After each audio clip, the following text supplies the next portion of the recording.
Now we're going to welcome Robin and Tara.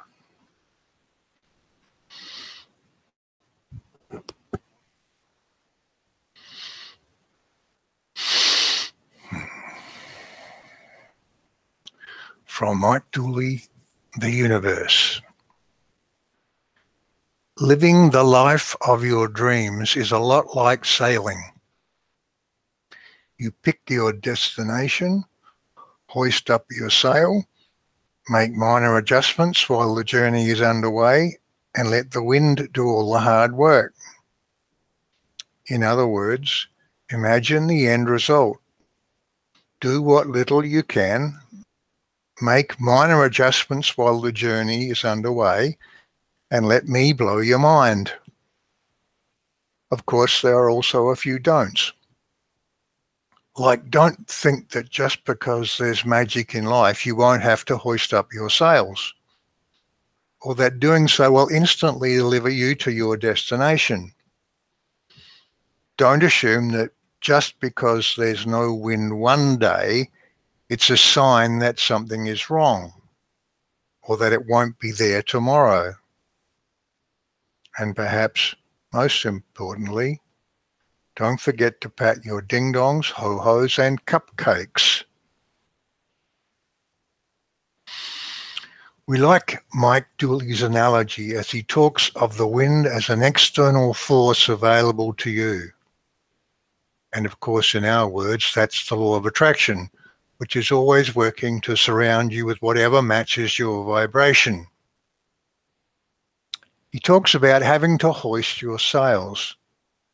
And this is what we have been variously describing as the focus, commitment, and effort needed to create new thought habits. He says not to expect instant delivery. We say practicing those new thought habits into your subconscious may take a little time. But with alignment comes manifestation. We're going to describe exercises you can use as being in two categories because we want to encourage you to be deliberate about when and how often you might choose to use them, and why and how they can help you. We'll also be thinking in absolute terms about what's going on when you use them, because we want to be clear that although exercises involve doing things, it's your thoughts, not your actions or words, that create your world. And as before, we would further add that there's nothing sacred about any of these ideas. So take them, use them, adapt them, and make them a part of who you are. When you own them, they will work for you. But even before we get into this, here are some questions for you to ponder. Firstly, in terms of where you are and what you want right now, how do you feel about the quality of your life? In your mind, give it a 1 to 10 rating. Then, what is one thing you'd like to achieve sometime soon? Or what one new thing would you like to experience in your life? Good. Now let's think a little about the law of attraction and the mechanics of bringing these new things into your world. Here's some questions on the law itself. Don't think about the right answer. What's your answer? Do you believe that the law of attraction works? How confident are you about that? In your mind, give that a 1 to 10 rating.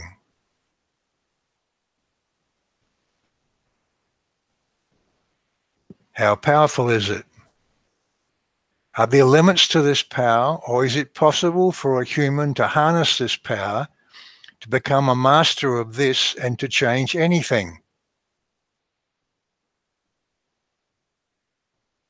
And for a master, how long does manifestation take? Is it possible to change things quickly? Is it possible to change things instantly? Good. Now let's get to the third component, the you part, as you are now. To the extent that you believe that you can change things, for that one new thing or that one new experience, how confident are you that you will personally make that change? And how's that on a 1 to 10?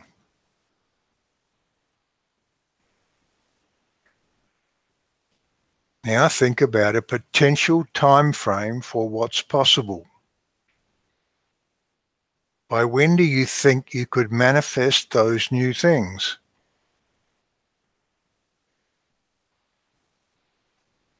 And now, to the extent that you're confident that you personally can make changes, how likely is it that within the time frame you picked, you're really going to do it? Will you actually, consciously create that new stuff? How's that on a 1 to 10?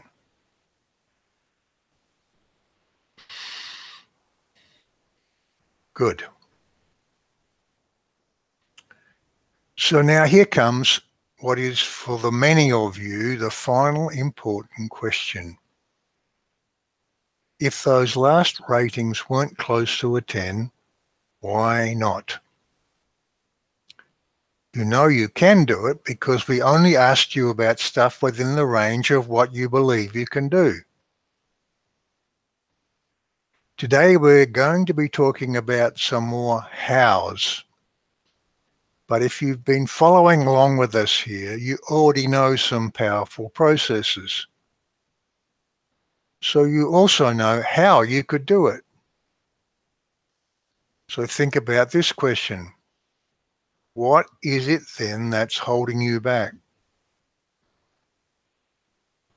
Or asking that another way, what is it about that virtual reality of yours that's so compelling that you allow yourself hour by hour, week by week, and year by year to be distracted from stepping into a different version? In a sense, it doesn't matter what you've chosen as your philosophy of life, belief system. This one has long since rejected the concept of an omnipotent God, but you may not have. And it really doesn't matter as long as the beliefs you choose do not hold you apart from what feels good and from pursuing your desires. What's important is to go with your beliefs, to wholeheartedly embrace them, and step more fully into new possibilities for you and your world. And if you're on the threshold of that new world and something is holding you back, what is that something? We'll come back to that question shortly, but let's start by revisiting the basics. Firstly, it's important to remember that you are not a physical being. The ongoing reality that's you is a timeless consciousness. You're an entity that thinks. You have experiences and make new creative decisions. If you're further wondering from whence you came, we would add that you're an extension of all that is, the collective consciousness.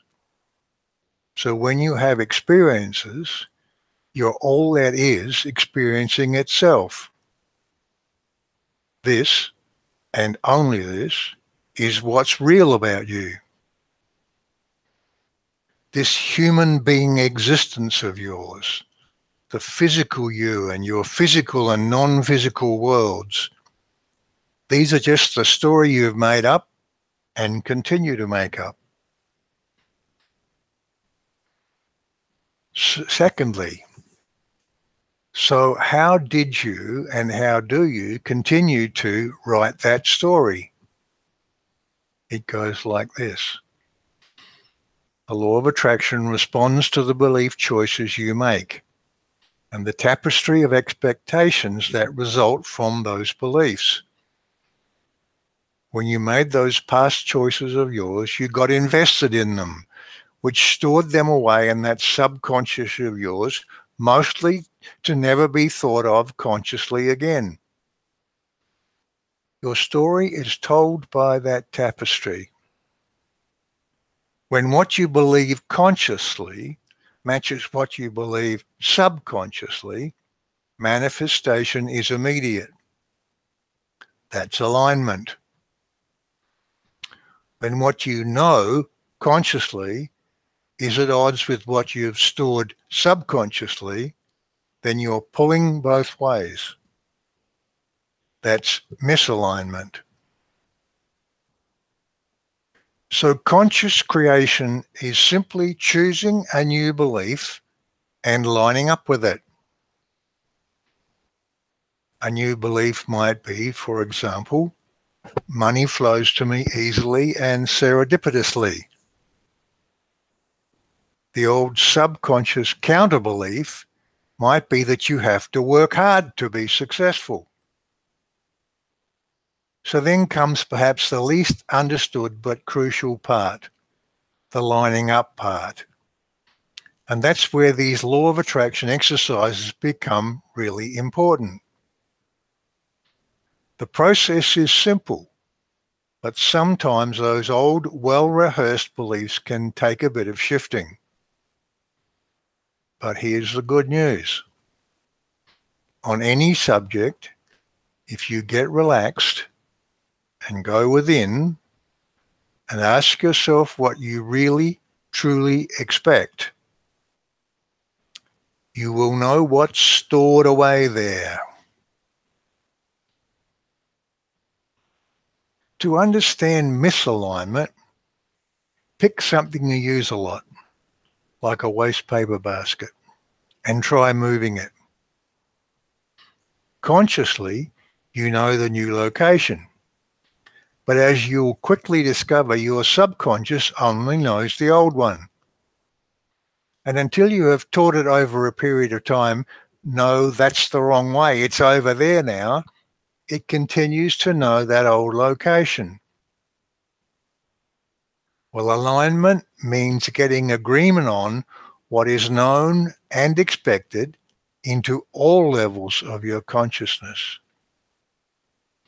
It starts with the conscious thinking you, and with a little focus and attention spreads to the subconscious, superconscious you. When you are aligned, manifestation is immediate. Then, like the world you woke up into this morning, things just show up. The third key thing to remember is also good news, and that is your emotions tell you when you're heading towards what you want, you feel good, or you're heading in the opposite direction, you feel bad. That's because who you are and what you want are all part of the same thing. And when you're flowing with the truth of who you are, your emotions are positive. And when you're engaged with a lie, your emotions are negative. As an exercise, think right now one thing about the world that feels really good.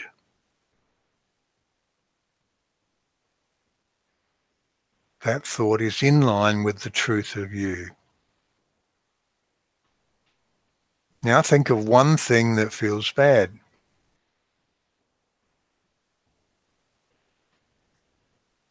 That thing, whatever it is based on a lie. It's not congruent with who you are. So now we have the basics down. Let's think about these tools for your toolbox as being in two categories, expanding and focusing. expanding. These are for getting you in touch with who you are, and we encourage you to make exercises like this a part of your daily schedule, and also to use them when you're feeling a bit lost for what seems like no particular reason. Focusing for changing something in your expectation tapestry. Use these whenever your emotions take a dive, whenever you react negatively to anything. Just be aware, as with everything else in the universe, there is no sharp line between these two. But we're making the distinction to help you decide when to use them and how they work. Expanding processes are designed to get you out of the day-to-day and away from the tyranny of that physical world you've wrapped around you. The simple truth is, if you take the time on a regular basis to become the observer instead of just the player, to be in the stands and not just on the field, you will find that your perspective changes. The awareness of who you are becomes more present. The way you react to things becomes less automatic and more considered. And the ambient level of your vibration rises. Everything gets easier, and the easier it gets, the easier it gets. More and more things simply click into place. Start to inhabit a more cooperative universe. You become a master. In the expanding category, there's some simple things you can do about every hour. Here are some 12-a-day examples. The observer. Take 3 to 5 seconds and do a timeout. Simply observe yourself. The oneness. Take 3 to 5 seconds and let go of everything. Give it all back to the universe and just be at one with all that is. Because you are one with all that is, and this is just knowing that. The 2 questions. Take 3 to 5 seconds and ask yourself, how do I feel? And what do I want now? Commit to a 12-a-day process, and in 2 months, you'll inhabit a new you. Focusing processes are designed to correct that expectation tapestry of yours, to help replace those old, no longer serving you belief choices and get your subconscious aligned with your new conscious choices. As you become aware of misalignment, which means noticing when you start to feel bad for any reason, these are processes to focus you on the mismatch, to discover what that lie is and bring it into the light. These are processes that let you step into a new place of beingness in relation to any particular topic. As with expansive processes, you'll start to inhabit a more friendly universe. It's just that these are your logical, deliberate, conscious choice processes. In the focusing category, for example, whenever you feel bad, there's our letting go process, which has all the key ingredients. Welcoming in the bad thought, seeing the lie behind it, letting it go, appreciating yourself, and stepping into a new version of the world as it exists without that lie.